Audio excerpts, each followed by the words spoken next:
Ok, alors du coup il est 15 heures, donc on peut démarrer ce nouvel atelier, pardon. Pour cet atelier, on accueille deux intervenants qui ont des profils très différents et c'est ce qui fera la richesse des échanges. Donc encore une fois, merci à tous les deux pour votre participation et vos interventions. C'est l'occasion pour toutes les personnes présentes sur cet atelier de pouvoir aussi poser leurs questions. Donc, la première intervention sera assurée donc, par Valérie Lecane. Donc, après avoir été responsable au pôle observatoire et indicateur à l'UBO, donc l'UBL, pardon, l'Université Bretagne-Loire, pendant 8 ans, Valérie elle est aujourd'hui responsable de la formation doctorale à Rennes. Et donc, dans ses missions, elle contribue à faciliter donc, la poursuite de carrière des docteurs dans le secteur hors académique. Et on accueille également Anis Amokrane, qui est chargé de recherche à ADOC-TM. Il est docteur en physique à l'Université de Strasbourg et il est également chargé de politique pour l'éducation et la recherche au sein de différentes associations de jeunesse chercheurs locales, nationales et européennes. Il a une connaissance approfondie de la politique de la recherche et du monde du doctorat. Et il a rejoint ADOC Talent Management en octobre 2017 pour contribuer au projet de recherche sur les compétences et l'emploi des docteurs mené par le pôle Innovation et Études. Et il partage, et pour permettre également de partager ses acquis au cours des formations dispensées. Donc voilà deux profils très, très différents, mais qui vont permettre d'apporter une contribution et de rendre cet atelier formateur et très enrichissant pour nous. Donc je vous donne la parole et bon atelier à tous. Bonjour, bonjour à tous. Je vais partager mon écran tout de suite. Alors, ne quittez pas. Vous le voyez bien, tout le monde le voit. Donc, en fait, ce que je vais vous présenter aujourd'hui, c'est le devenir des professionnels des docteurs, 1 an et 3 ans après leur devenir, sur les docteurs qui ont soutenu en Bretagne et en Pays de la Loire. Ça, sur quelques années, ce qui nous permet de donner des points pour pouvoir avancer lorsqu'on fait son CV, lorsqu'on a des demandes de négociation salariale. Bien, je vais vous donner des salaires médians et puis faire voir aussi que progressivement, les doctorants ont évolué vers la possibilité d'aller travailler dans le monde hors académique. On a vu une évolution en 10 années, c'est une autre posture, ce n'est plus par défaut. Et aussi qu'il y a beaucoup de choses qui se sont mises en place pour que les entreprises soient aussi prêtes à vous accueillir dans les entreprises plus facilement et se disent, ben oui, pourquoi pas un docteur dans mon entreprise. Donc là, toute la présentation que je vais vous faire, les chiffres que je vais vous donner, ça correspond à 5400 doctorants qui étudient sur le territoire Bretagne et Pays de la Loire et tous les ans, on diplôme à peu près 1100 doctorants. Donc, le premier point, le devenir professionnel des docteurs en Bretagne et Pays de la Loire. Ce qu'on peut constater, c'est qu'1 an après sa soutenance, eh bien, les doctorants ont une insertion professionnelle un petit peu plus rapide. Avant, on avait 64% des doctorants en 2016 à peu près qui avaient un emploi tout de suite en sortant de l'école de leur diplomation. Maintenant, on est à 82%. Donc, il y a une prise de conscience maintenant pendant son doctorat et l'organisation de ce forum en fait vraiment un constat. C'est que ces doctorants qui sont à la manœuvre, bien, ils se disent qu'il faut prendre leur projet en main dès le doctorat. Alors qu'on avait quand même une posture jusqu'à il y a quelques années où on passait sa thèse et après on se dit, bah, tiens, qu'est-ce que je vais faire? Donc là, on voit une évolution de ce côté-là. Après, au niveau des taux d'emploi, 3 ans après, alors là, maintenant, tous les autres chiffres que je vais vous présenter, c'est 3 ans après sa soutenance de thèse. On a aussi entre 90 et 91% de taux d'emploi 3 ans après sa soutenance. Il faut quand même savoir que les doctorants qui ont bénéficié d'un contrat CIFRE ont un taux d'emploi nettement supérieur à 94,9%. Donc là, on voit déjà que ça joue le fait d'aller vers CIFRE si on veut aller vers le hors académique. Et on a de plus en plus de contrats CIFRE. Même dans les sciences humaines et sociales, il y en a, alors que ça a évolué. Il y a eu un gros travail sur ces contrats CIFRE.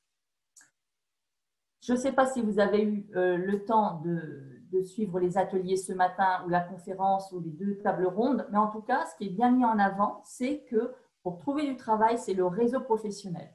Et c'est vrai que nous, dans nos statistiques, 30% des docteurs accèdent à l'emploi par le réseau professionnel. Alors qu'au niveau de la recherche, il y a une annonce, on est à 23%. 16% ont décroché leur emploi par l'obtention d'un concours, 15% suite à une candidature spontanée. Donc, on voit bien que le réseau professionnel est vraiment important pour décrocher un emploi en dehors du secteur académique.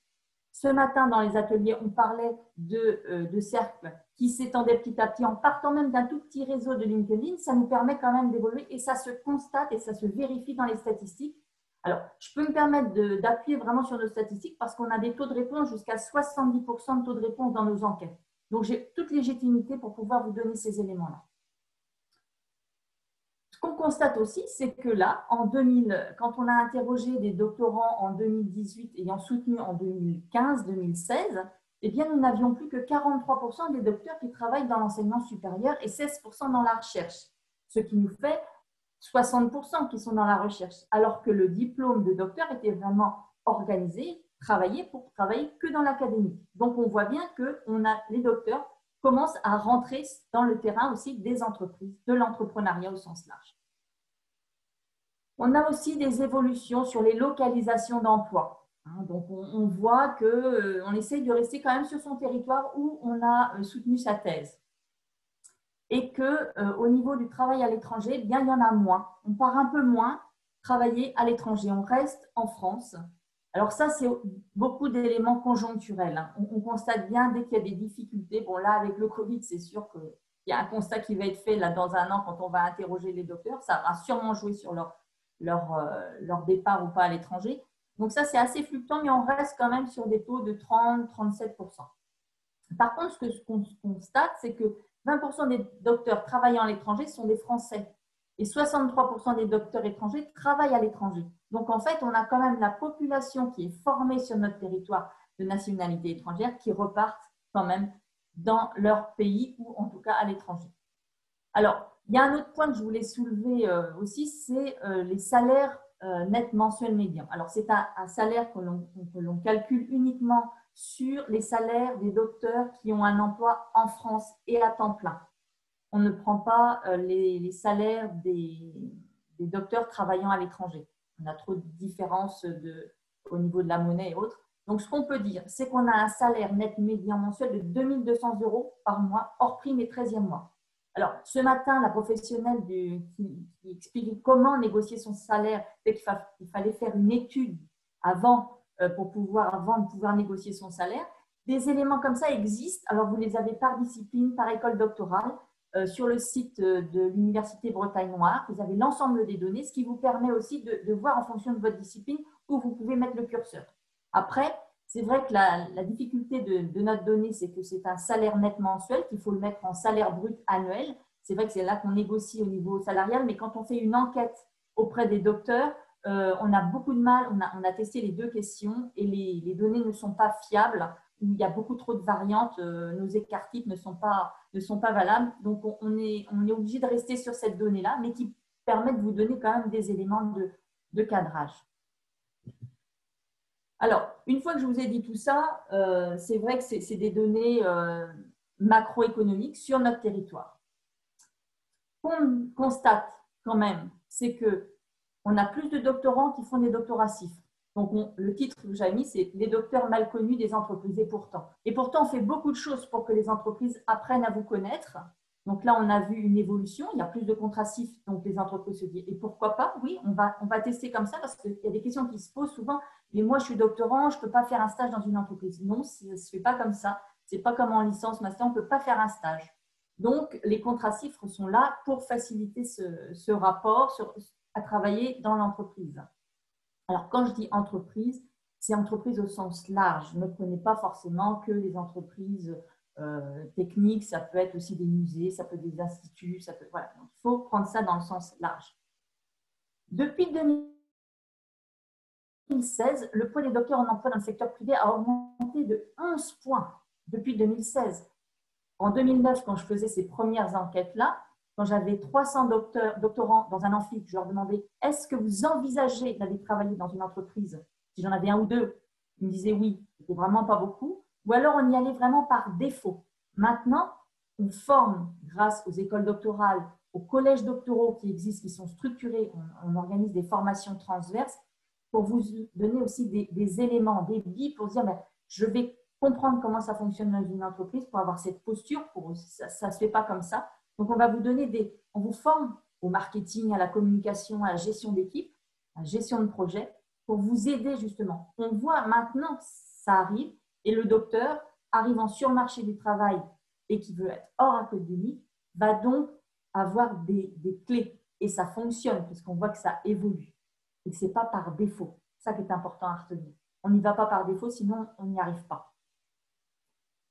Ce qu'on peut constater aussi dans les dernières enquêtes que l'on a fait, c'est de demander maintenant, est-ce que vous créez une entreprise? Eh bien, à l'heure actuelle, on a 3 à 4% des docteurs qui sont en cours de création de leur entreprise. Donc ça, c'est ceux qui ont été enquêtés en 2018. On n'en avait pas, ou très peu, on était à 1 ou 2% il y a 4 ans. Donc ça évolue. Alors, on a des structurations qui ont été mises en œuvre aussi grâce à Pépite. On avait un atelier, enfin la table ronde tout à l'heure, où une personne, un docteur, a créé son entreprise, mais a été aidé grâce à Pépite pour créer son entreprise tout au long de son doctorat. Donc ça, c'est important. Je veux dire qu'on a mis autour de vous plein d'éléments qui se structurent. C'est pareil, on apprend en avançant, comme vous, pour pouvoir vous aider, vous faciliter ce passage.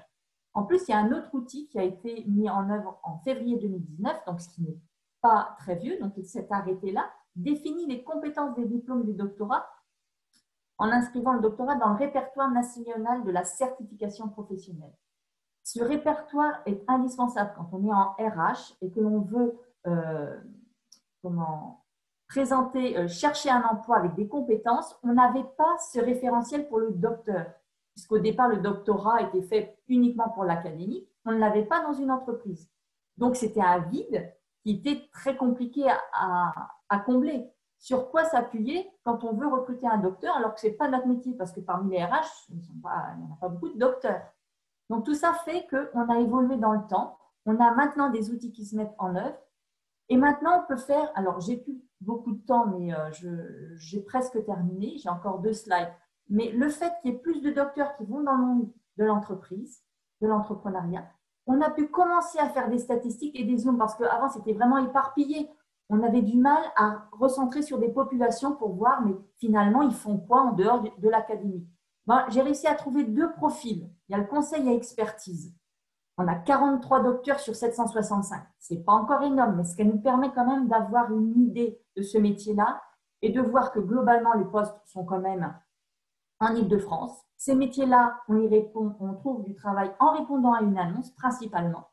Les salaires médians sont nettement supérieurs de 200 € par rapport à nos salaires médians pris globalement, quelle que soit la discipline. Les conseils et expertises, on les trouve dans toutes les disciplines. Ce n'est pas spécifiquement des disciplines sciences dures, c'est aussi des disciplines sciences subtiles. Quand on rentre dans ces secteurs de l'entreprise privée, on va directement sur des CDI, des contrats à durée indéterminée. Ce qui n'est pas le cas quand on reste dans l'académique.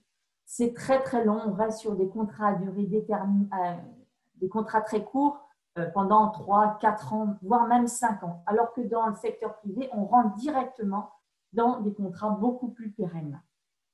Et puis on se dit, mais finalement, ces docteurs, est-ce qu'ils y vont par défaut ou vraiment ça correspond à leurs compétences, à leurs attentes, à leur satisfaction par rapport à comment ils envisageaient leur emploi? Eh bien, on constate que 84% sont satisfaits de la localisation de l'emploi, 68% sont satisfaits de leur rémunération, 93% sont satisfaits de l'intérêt du poste et 90% sont satisfaits des responsabilités confiées.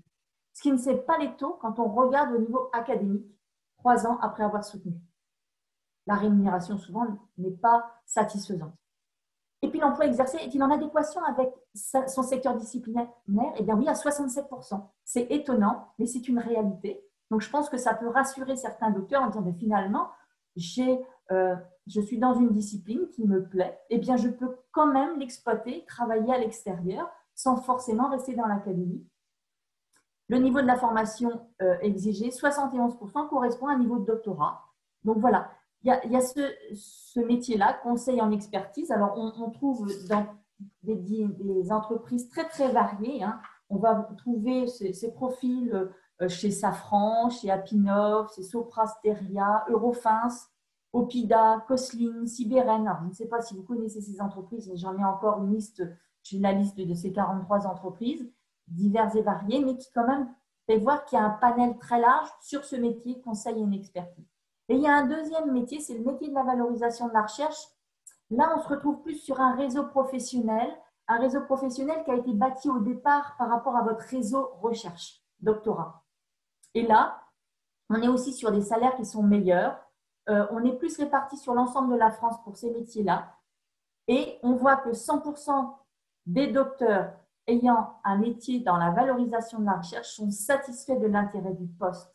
80% sont satisfaits des responsabilités confiées et le niveau de formation attendu est en adéquation pour 96%. Donc, votre doctorat a vraiment sa valeur et le secteur disciplinaire pour 90%.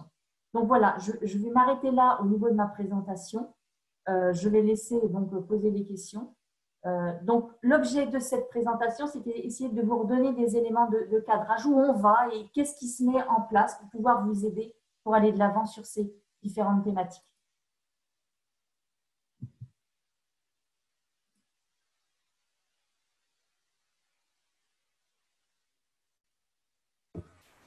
Ok, merci beaucoup Valérie pour cette présentation à la fois avec des stats, des chiffres et puis des explications qui sont nécessaires pour interpréter correctement les chiffres avec quelques exemples d'entreprises qui ont pu justement embaucher des docteurs et qui démontrent que effectivement un docteur ne se destine pas forcément à une carrière dans le monde académique et que les entreprises peuvent ouvrir leurs portes et à travers son réseau aussi, c'est important de se faire connaître.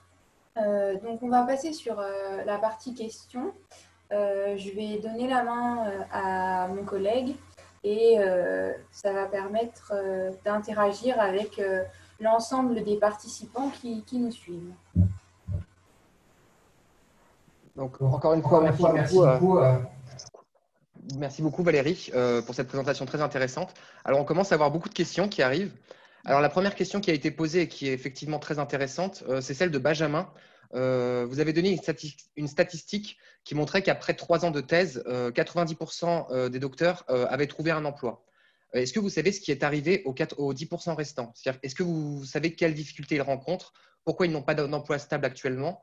Est-ce que c'est parce qu'ils ont du mal à trouver un postdoc dans le domaine de l'académique? Est-ce qu'ils ont du mal à trouver un poste dans le privé? Est-ce que vous connaissez les difficultés qu'ils rencontrent? Alors, je n'ai pas de réponse apportée à cette question. Ce qu'on constate, c'est qu'il y a certaines personnes, après leur doctorat, se cherchent en fait finalement, disons, part dans l'académique et puis, voyant la difficulté à trouver un contrat pérenne et avoir une projection de carrière, c'est compliqué. Alors, ce qu'il faut savoir aussi, c'est que dans les personnes qui n'ont pas d'emploi, il y a des personnes qui ne recherchent pas d'emploi, ils sont en inactivité.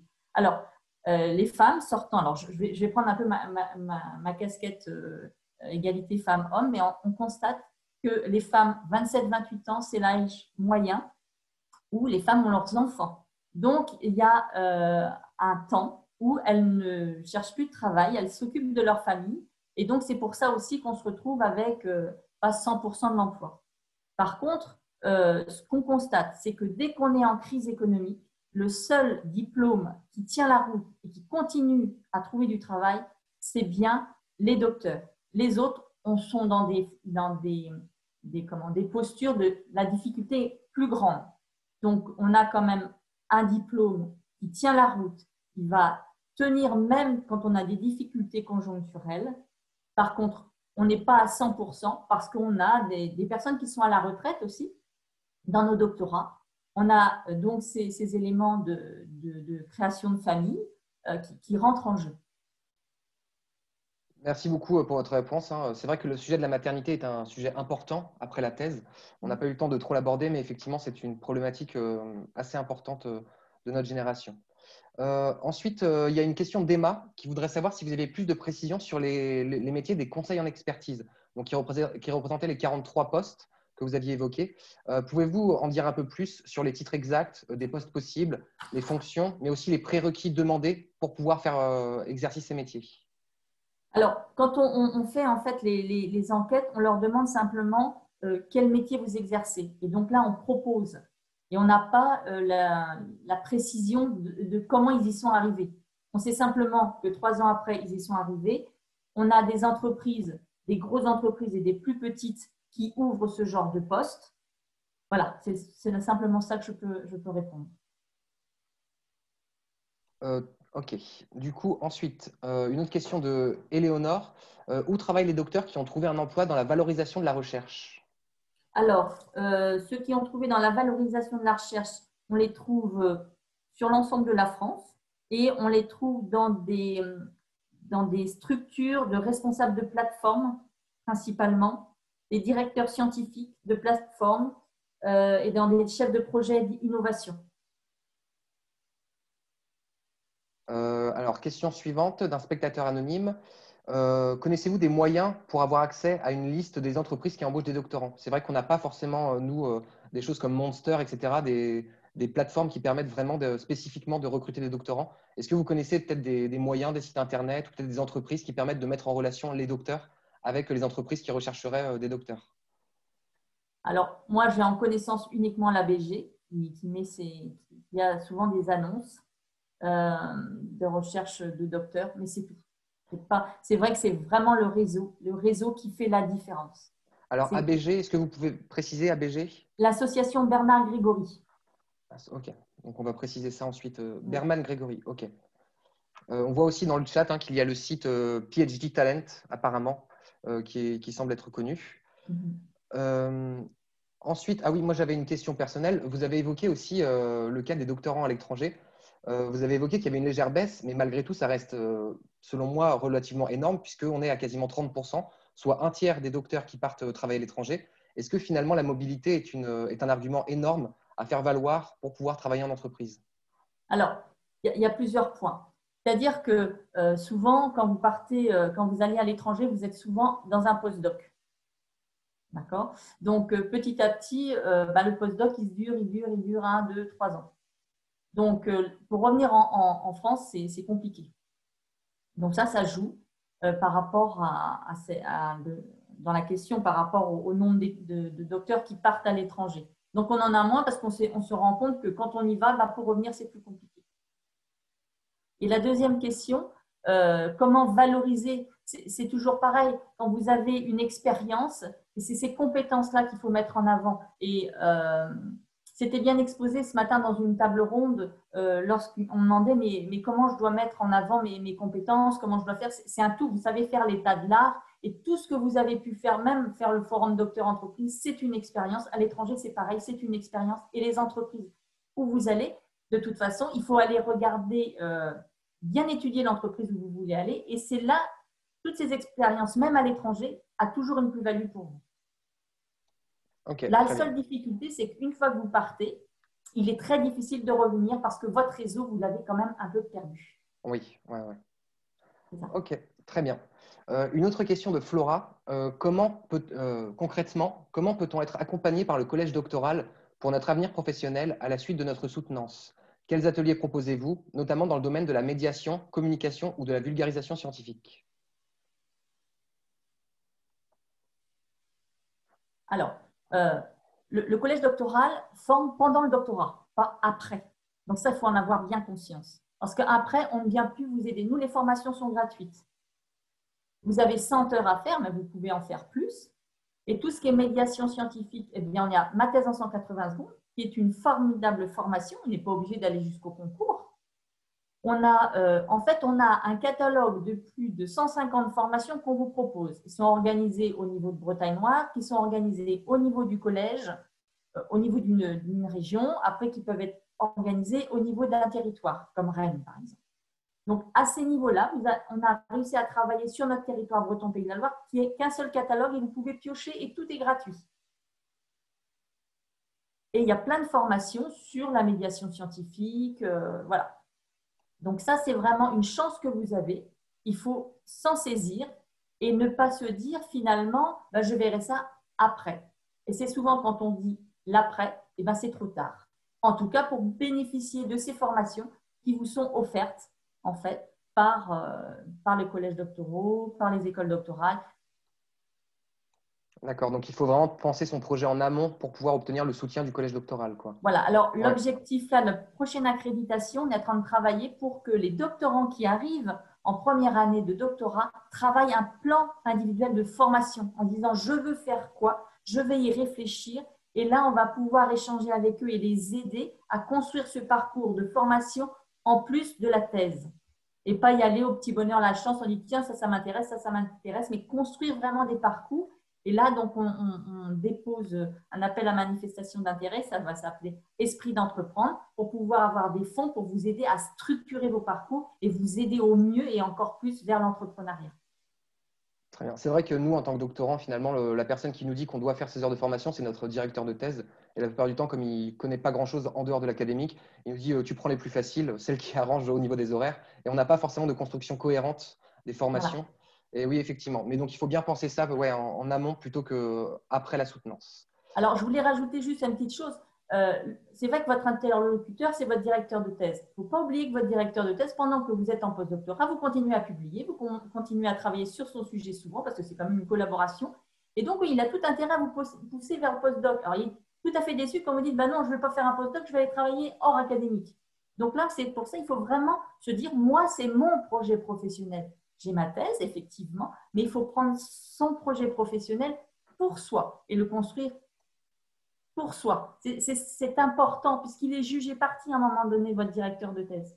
Parce que lui, ce n'est pas anodin. Quand il prend un doctorant et qu'il l'envoie jusqu'en post-doctorat, ça lui donne encore une image au niveau de sa carrière à lui, c'est un plus.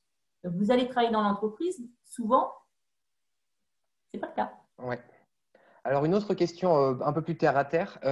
Visiblement, des gens ont tenté de consulter Amétis ce matin et il n'y a quasiment aucune offre de formation pour 2020. Est-ce que c'est normal? Est-ce que c'est dû à la crise du Covid? Est-ce que vous avez des informations là-dessus? Ah non, non, non. Il y a des formations. Alors, soit il y a un problème d'outils, parce que normalement, moi, j'ai rentré des formations. On est en train de toutes les rentrer. Il y en a sur l'école des docteurs. Non, non, il y a des formations.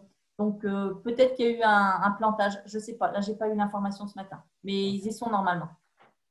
Essayez.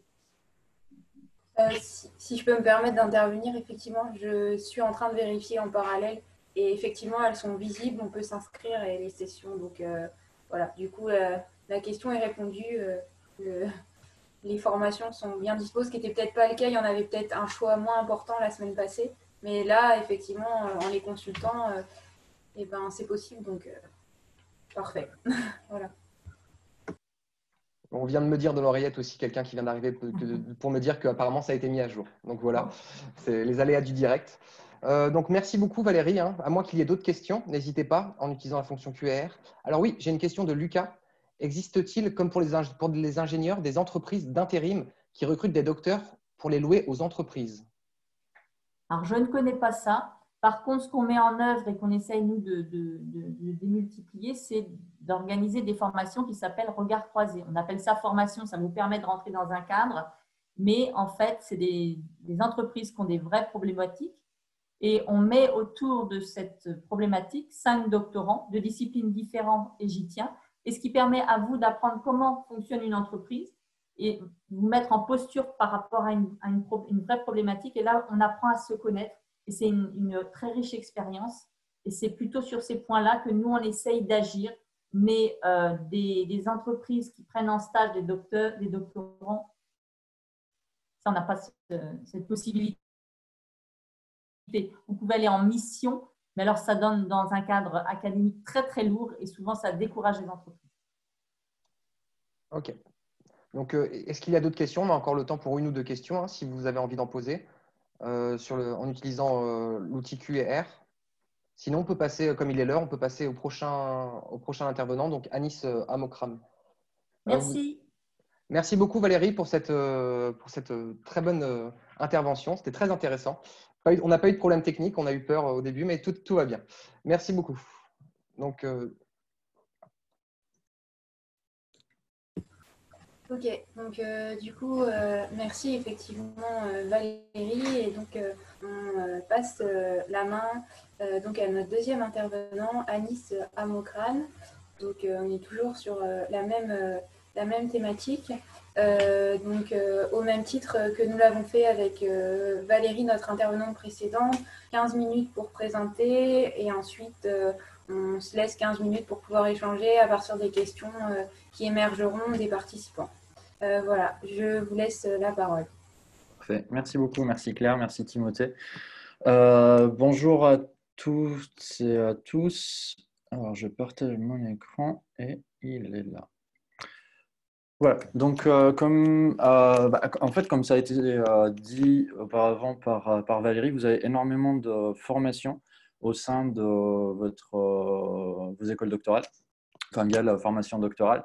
Parmi ces formations-là, vous avez des formations scientifiques, vous avez des formations professionnelles.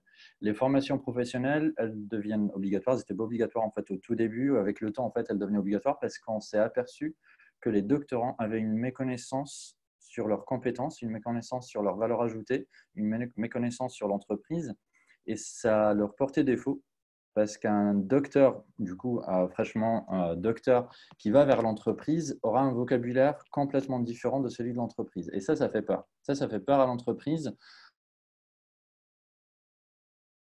Quelqu'un qui ne connaît pas le doctorat, justement, là j'insiste sur l'entreprise et pas sur le secteur académique parce que on sait très bien que sur le secteur académique, on comprend très bien en fait quelles sont les compétences, on parle le même langage, donc il n'y a absolument aucun souci. Quand on sort du secteur académique, on a peu de chance d'avoir en face de nous, je dis peu de chance, hein, ça peut arriver, mais on a peu de chance d'avoir en face de nous quelqu'un qui connaît très bien l'environnement du doctorat. Donc, quand vous y allez et que vous parlez avec un vocabulaire, avec des mots, avec une expérience qui est propre à la recherche, propre à l'académique, la personne aura tendance à croire en fait que vous êtes un rat de laboratoire, que vous êtes quelqu'un qui est appelé à rester dans l'académique, que vous êtes doctorant un jour, doctorant toujours. Et ça, il faut le combattre. Donc, il faut le combattre d'en bas, mais aussi d'en haut. D'en haut, en fait, le gouvernement fait énormément d'actions envers les entreprises avec le crédit impôt recherche, avec des actions vers les entreprises pour les pousser à recruter de plus en plus de docteurs. Mais d'en bas, c'est de votre côté où il faut que vous appreniez en fait à utiliser le vocabulaire, mais déjà en fait à identifier quel vocabulaire utiliser. Sur cette partie-là, Adoc Talent Management, donc, qui est le premier cabinet spécialisé dans le recrutement des docteurs, est basé en fait sur une triple activité, donc le recrutement des docteurs auprès des entreprises. La deuxième activité, c'est la formation. Donc, on anime des formations, les formations pour lesquelles vous vous inscrivez via Doom ou via d'autres canaux au sein de vos universités. Et le troisième pôle, c'est le pôle recherche et développement, où là, en fait, on analyse les compétences des docteurs, la valeur ajoutée des docteurs, les métiers émergents, les métiers qui disparaissent, comment est-ce qu'un docteur peut se positionner sur les 5, 10, 20 prochaines années afin d'être le plus pertinent possible. Voilà.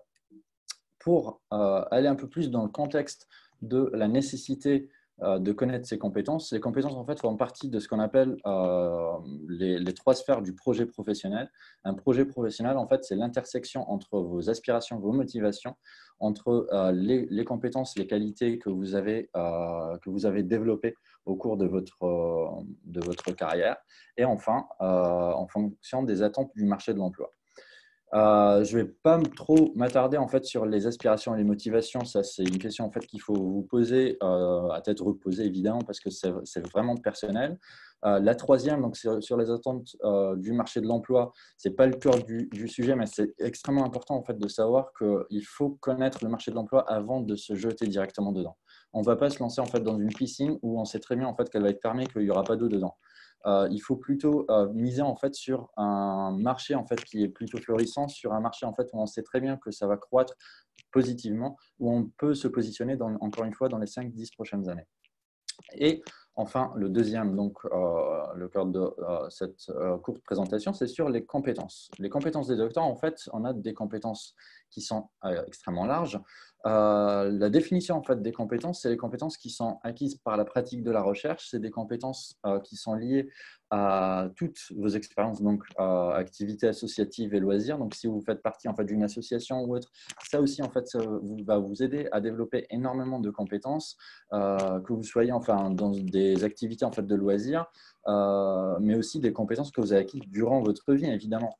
Vous avez, n'oubliez pas en fait que vous avez des compétences dont vous n'avez pas conscience et vous aurez ça toute votre vie en tous les cas. Et le meilleur moyen en fait de combattre ça, c'est juste de vous informer, de lire un petit peu, de communiquer avec les gens afin de récupérer ce vocabulaire-là, afin d'identifier, de comprendre et enfin de savoir parler de ces compétences-là. Vous avez des compétences que vous ne savez pas formaliser justement. Donc ça, c'est un peu l'objectif des exercices que je vais vous présenter en fait, ou des exercices, enfin, plus des activités que je vais vous proposer de faire chez vous. Et enfin, des expériences, voilà, des compétences voilà, que vous n'osez pas transférer en dehors de la recherche. Donc, c'est généralement des compétences qui sont liées à la méthodologie de la recherche, à la veille scientifique et ainsi de suite. Donc, qu'on a tendance en fait, à penser être 100% lié à la recherche et au développement, mais en fait qu'on peut clairement transférer en dehors de ce domaine-là pour être plutôt créatif, plutôt innovant dans d'autres aspects. Enfin, il faut clairement positionner votre langage sur le marketing de vos compétences, c'est-à-dire avoir un vocabulaire commun avec tous les docteurs, mais aussi avec tous les recruteurs et les recruteuses, enfin les recruteurs avec un E, afin que vous puissiez être pertinent. Encore une fois, on est sensible, on n'est pas sensible au virgule PhD à côté de votre nom. Ça, c'est très important, c'est très intéressant, mais par contre, ce n'est pas une valeur ajoutée. Ce qui est une valeur ajoutée, c'est toutes les compétences transverses que vous avez acquises. Pour identifier donc, le plus gros travail à faire en fait, pour les compétences, c'est vraiment l'identification des compétences. Donc, en fait, il y a un moyen en fait, qui va dans les deux sens pour pouvoir identifier les compétences, c'est qu'on part d'un métier spécifique. Prenez par exemple le doctorat, qui est un métier, je vous le rappelle, le doctorat, c'est une expérience professionnelle que vous pouvez valoriser en tant qu'expérience professionnelle, évidemment. Donc, partons de ce métier-là. On en fait en fait une liste d'activités. Chaque métier est divisé en plusieurs activités et chaque activité nécessite un bloc de compétences. Et à partir de là, on identifie, en gros, en fait, on crée en fait une sorte d'arborescence, comme on le voit ici. C'est un petit exemple en fait, sur l'analyse de métier, maître ou maîtresse de conférence. Donc, le métier, c'est enseignant-chercheur. On a deux missions, donc la mission d'enseignement, la mission de la recherche. En dessous de ces missions, nous avons des activités. Donc, l'activité d'enseignement, d'évaluation, ce n'est pas exhaustif, hein, c'est juste un exemple que j'ai fait. Sinon, si j'en fais plus, ça ne va pas rentrer en fait, dans la slide. Mais voilà, je vous fais confiance pour mettre une liste beaucoup plus étendue. Et la deuxième mission, donc la recherche, inclut des activités telles que les publications ou faire de l'expérience donc sur le terrain. Si je remonte en fait à la mission d'enseignement, nous avons le bloc de compétences qui sont à la communication, la pédagogie, l'adaptation par exemple. Au niveau des évaluations, donc pragmatisme, esprit d'analyse. Publication, on retrouve en fait l'esprit d'analyse. Donc une compétence peut se retrouver sur plusieurs activités. On peut retrouver évidemment en fait peut-être, ça arrive rarement, mais on peut trouver en fait la même activité dans plusieurs missions, mais on ne peut pas trouver plusieurs missions, plusieurs mêmes missions, je veux dire, dans un même métier. Voilà, ça va vous aider en fait à identifier point par point quelles sont les différentes étapes à suivre pour identifier les compétences et ça va vous donner en fait une analyse beaucoup plus claire, beaucoup plus ciblée sur ces activités-là. Et le point le plus positif en fait, que je trouve à faire cet exercice, c'est que non seulement vous avez la possibilité ainsi de découvrir, de comprendre de nouvelles compétences, mais aussi de savoir si la dite compétence ou activité, donc là c'est les compétences, là c'est les activités, sont des actions que vous souhaitez faire. Donc est-ce que je souhaite réaliser cette compétence? Est-ce que je souhaite réaliser cette activité-là? Parce que si je n'aime pas la faire, peut-être que le métier d'enseignant-chercheur ne me suit pas. Pareil pour la compétence. Si j'identifie en fait que la compétence de pédagogie pour être enseignant-chercheur, en fait, je ne l'ai pas développée, mais ça ne me dérange pas en fait, de la faire parce que je sais qu'est-ce qu'on entend par pédagogie. Mais en fait, on a encore 2 ans, on a encore 1 an, on a peut-être en fait un ATER à faire après la thèse afin de développer la compétence de pédagogie. Donc, on trouve un moyen pour enseigner de préférence donc à l'université pour développer cette compétence. Donc ça, c'est un métier plutôt classique, hein, c'est un métier plutôt facile, justement, je l'ai pris pour que vous puissiez comprendre, mais vous pouvez l'utiliser en fait pour n'importe quel métier. Donc, que ce soit une expérience propre à vous, en fait, une expérience passée ou une expérience que vous souhaitez faire. Donc, si vous vous intéressez à un métier qui vous plaît, on va dire consultant en R&D ou consultant en quelque chose ou analyste ou banquier, j'en sais rien. Enfin, ça dépend absolument de ce que vous souhaitez faire. Faites exactement le même exercice. Mais pareil, en fait, ça ne se fait pas sur un coup de tête, ça ne se fait pas juste comme ça. En fait, il faut faire de la veille. Vous êtes des scientifiques, vous êtes des chercheurs, vous savez faire de la veille scientifique. Faites de la veille des métiers, faites de la veille professionnelle, c'est-à-dire allez sur LinkedIn, allez sur Google, allez sur Glassdoor, lisez les offres d'emploi, lisez les rapports des entreprises. Ne postulez pas forcément. Enfin, faire de la veille professionnelle, c'est un peu une obligation de chaque professionnel. Il n'y a pas besoin de postuler. On peut juste, comme je vous ai dit, en fait, le troisième point, c'est tâter le terrain du marché de l'emploi, savoir qu'est-ce qui se fait actuellement, essayer de prédire en fait quels sont les besoins futurs et identifier justement en lisant quels sont les mots-clés donc au niveau des activités et au niveau des compétences. Sachez également que la photographie d'aujourd'hui sur les métiers est différente de la photographie qui sera dans 5-10 ans. Donc, il faudra aussi que vous rajoutiez une variable qui est la variable temporelle, donc voir un petit peu comment les choses vont se développer dans le futur. En revenant juste à ce triptyque, donc je vous ai dit en fait qu'il y a deux manières de faire. Donc, on analyse un métier qu'on souhaite faire ou qu'on a fait justement pour identifier les compétences et pouvoir en parler. Mais on peut faire le chemin inverse. Donc, on peut démarrer en fait de sa liste de compétences. Donc, ça mérite déjà un premier travail en amont, c'est-à-dire identifier toutes ces compétences. Donc, en général, on peut le faire en faisant un mind mapping, en faisant une liste complètement brainstorm tout seul en fait ou avec vos collègues sur qu'est-ce que vous avez développé comme compétences perso, pro, liées à la recherche, liées à vos activités autres. Faire une liste et à partir de là remonter en fait à des activités en regardant en fait quel est le bloc de compétences que j'aime faire, les compétences que je n'aime pas faire et ainsi de suite. Et on remonte en fait à certaines activités qu'on souhaite faire, d'autres activités qu'on ne souhaite pas faire et à partir de là on essaie de les merger ensemble pour voir en fait s'il existe un métier qui nous intéresse, qui justement marie les activités qu'on aime faire avec les compétences qu'on a déjà acquises ou qu'on va acquérir parce qu'on les a déjà identifiées. Ça permet également en fait d'identifier des métiers qu'on ne souhaite absolument pas faire. Ça aussi, c'est une information qui est très pertinente. Beaucoup de gens en fait disent je ne sais pas quoi faire de ma vie, mais est-ce que vous savez ce que vous ne voulez pas faire de votre vie? Ça peut déjà beaucoup aider parce que parfois en fait on a tendance à dire j'aime pas faire ce métier, mais en fait ce n'est pas le métier que j'aime pas faire, j'aime pas travailler dans ce secteur-là. Et juste dire en fait que j'aime pas travailler dans ce secteur-là, ça enlève énormément de métiers, ça enlève énormément d'activités et ça va vous permettre en fait de focaliser en fait sur un autre objectif, pas vraiment un objectif, mais sur une autre orientation professionnelle, soit sectorielle, soit géographique, qui vous permet de réduire justement cette pléthora en fait de métiers qui sont possibles. Parler de ces compétences, donc comme je vous ai dit, en fait, il faut faire de la veille. En tapant uniquement sur Google compétences, je pense que si vous rajoutez ad hoc, ça sera beaucoup plus rapide.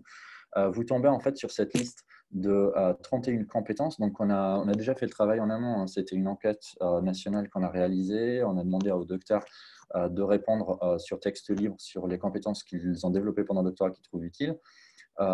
Et on est tombé en fait sur les 31 compétences qu'on appelle les compétences cœur, donc qui sont indépendantes du genre, indépendantes de la nationalité, indépendantes du domaine de recherche, indépendantes de plein de paramètres de profil qui nous dit en fait que ce sont les compétences qui peuvent éventuellement être développées par tous les docteurs.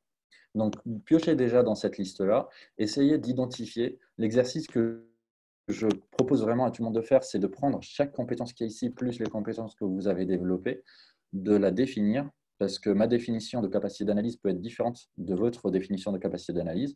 On ne va pas justement essayer d'avoir vraiment la même définition. Ce qu'on souhaite avoir, en fait, c'est avoir le même vocabulaire. Donc, définissez votre propre ayez votre propre définition en fait, de, on va dire, curiosité, et surtout, sachez comment en parler. Parce que quand vous êtes devant un interlocuteur ou une interlocutrice, c'est ça qui va faire mouche. C'est comment vous en parlez. Donc, comment est-ce que tu vas parler de la curiosité? À un moment donné, en fait, sur l'offre d'emploi, vous allez voir que nous cherchons un nouveau collaborateur, une collaboratrice avec beaucoup de curiosité. Donc, ça, c'est déjà un mot-clé. Évidemment, quand tu vas te retrouver devant ce potentiel recruteur, comment en parler?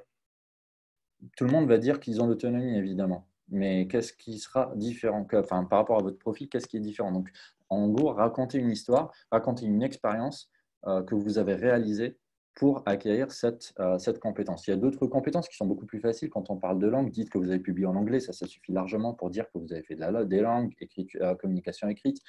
Voilà. Donc, il y en a certaines qui sont beaucoup plus faciles, il y en a d'autres qui sont un peu plus complexes, et c'est sur celles qui sont complexes qu'il faut travailler. Voilà, c'était principalement tout.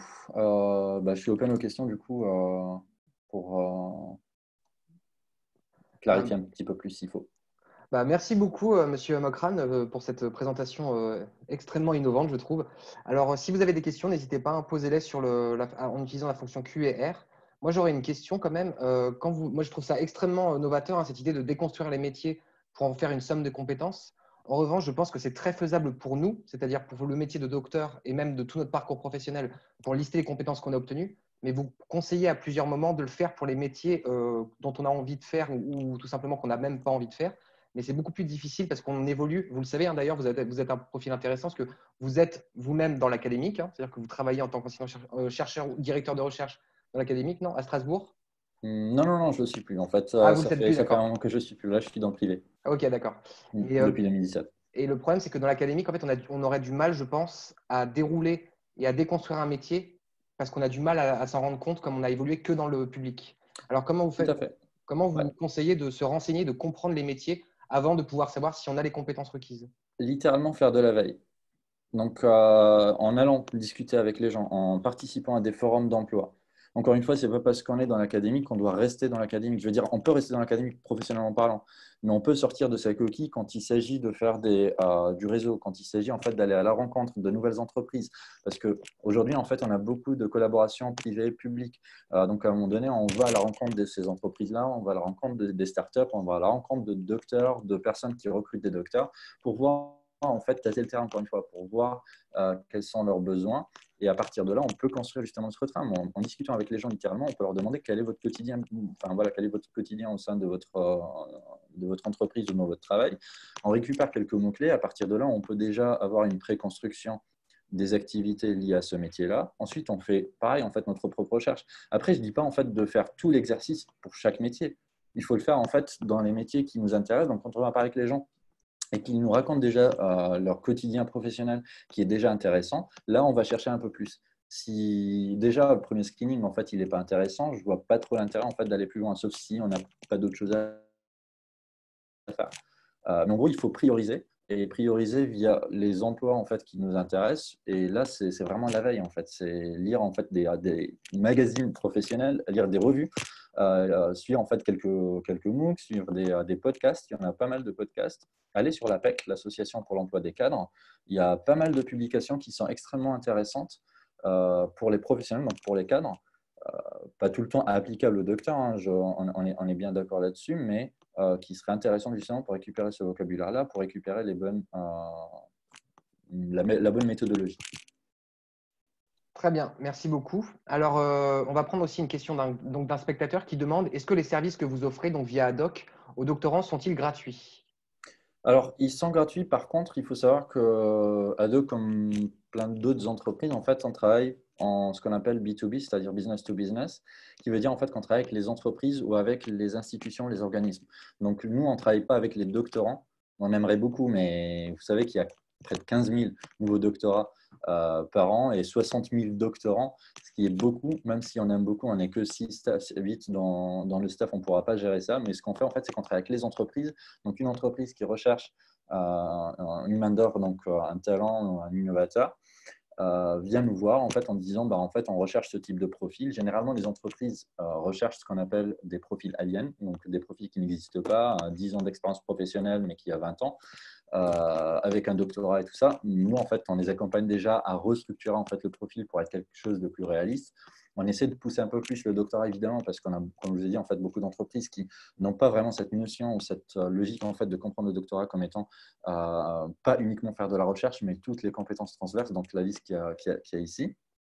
Mais une fois qu'on a fait ça, on va faire du sourcing, donc on va chercher les doctorants en tapant les mots-clés, donc principalement au niveau des compétences. Donc ça, c'est déjà un aspect en fait, qu'il faut aussi avoir en tête, c'est que quand vous allez construire votre profil LinkedIn, ResearchGate, MyScienceWork, dans les réseaux sociaux professionnels, en tous les cas, où généralement en fait, les moteurs de recherche peuvent scraper et récupérer vos données, essayez de mettre le maximum de compétences. Donc, ne faites pas la liste compétences, virgule compétences, virgule compétences. Donnez des contextes quand même parce que c'est ce qui nous intéresse le plus. Mais essayez en fait d'en parler plus.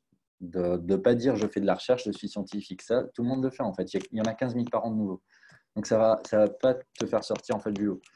Ce qu'il faudrait faire, c'est vraiment sortir du lot, c'est être plus précis, c'est schématiser, c'est donner en fait envie à la personne qui lit le profil, qui trouve votre profil, de vous contacter, de vouloir en savoir plus. Par contre, non, je crois que vous êtes en mute. Oui, effectivement. Les soucis du direct. Il y a Aïcha qui demande, faites-vous des ateliers pour travailler ses compétences et appliquer ces exercices? Parce que là, c'est juste une vue un petit peu globale, mais c'est vrai que ça a l'air d'être des exercices qui demandent pas mal de temps et d'investissement. Est-ce que vous avez des tutoriels de comment les appliquer de manière plus concrète? Alors, on fait ça, par contre, on le fait en formation. Donc, pareil, en fait, comme vous avez dit, les formations qu'on réalise, c'est auprès des universités, donc via les écoles doctorales sur Adoum. Quand vous inscrivez, enfin, parfois les universités nous commandent des formations via ce qu'on peut trouver sur le catalogue. Et nous, en fait, on se déplace pour accompagner les doctorants, les docteurs, parfois même des post-doctorants, ou même des chercheurs qui sont inscrits dessus pour les accompagner. Mais en général, en fait, on les accompagne sur la méthodologie, donc on les lance dessus. C'est un travail, comme vous venez de le dire, en fait, c'est un travail qui est sur le long terme. On ne peut pas accompagner quelqu'un sur le long terme. On aimerait bien, mais ça fera beaucoup. Par contre, c'est vraiment un travail à faire. Donc, nous, en fait, on lance les gens, on leur donne une feuille d'exercice, on les accompagne sur cette notion d'identification de compétences, parler de la compétence, faire un pitch, donc faire une petite présentation de 2 minutes purement professionnelle, attractive.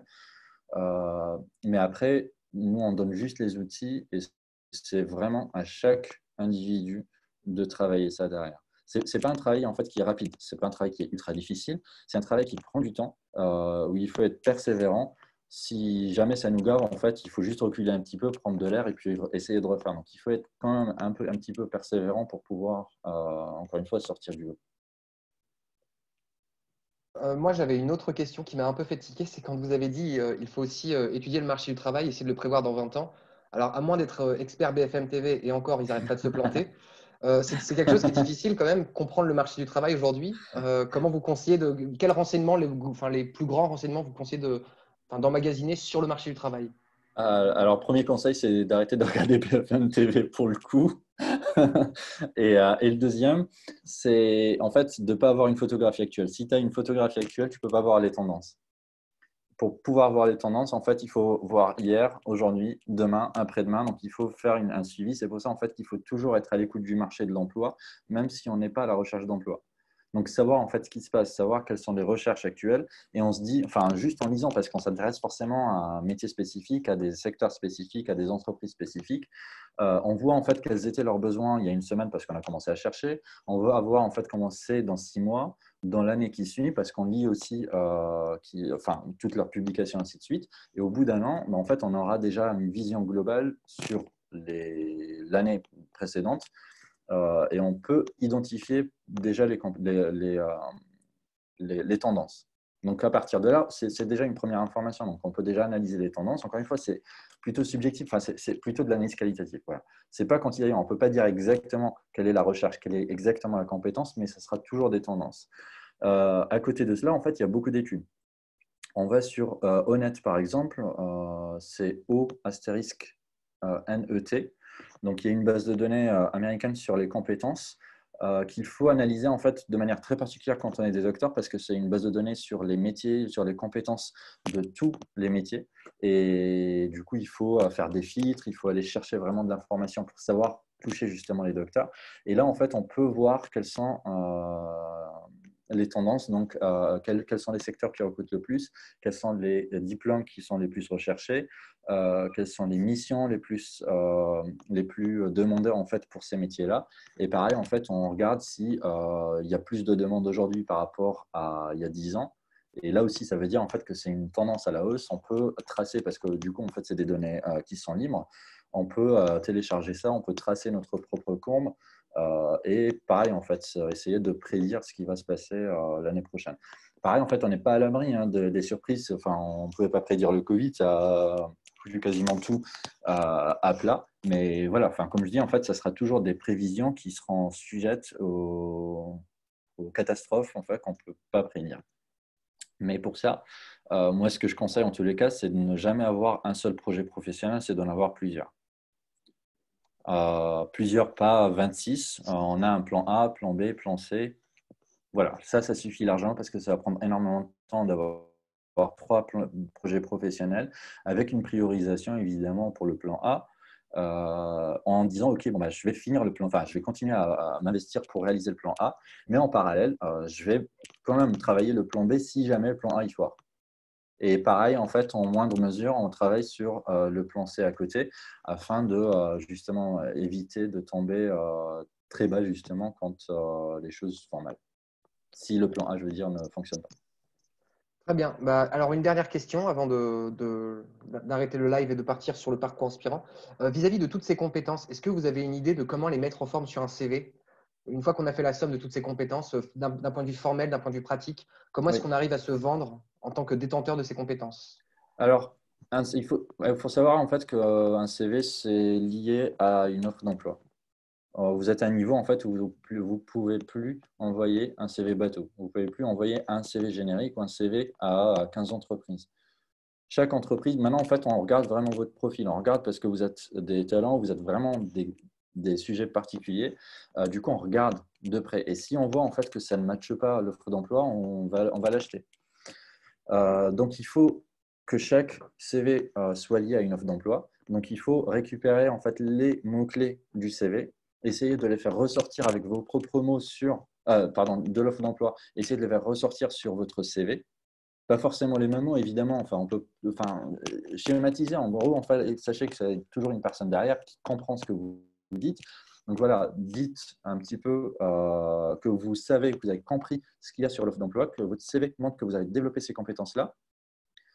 Et encore une fois, en fait, ne faites pas une compétence point une autre compétence. Il faut toujours donner un petit contexte.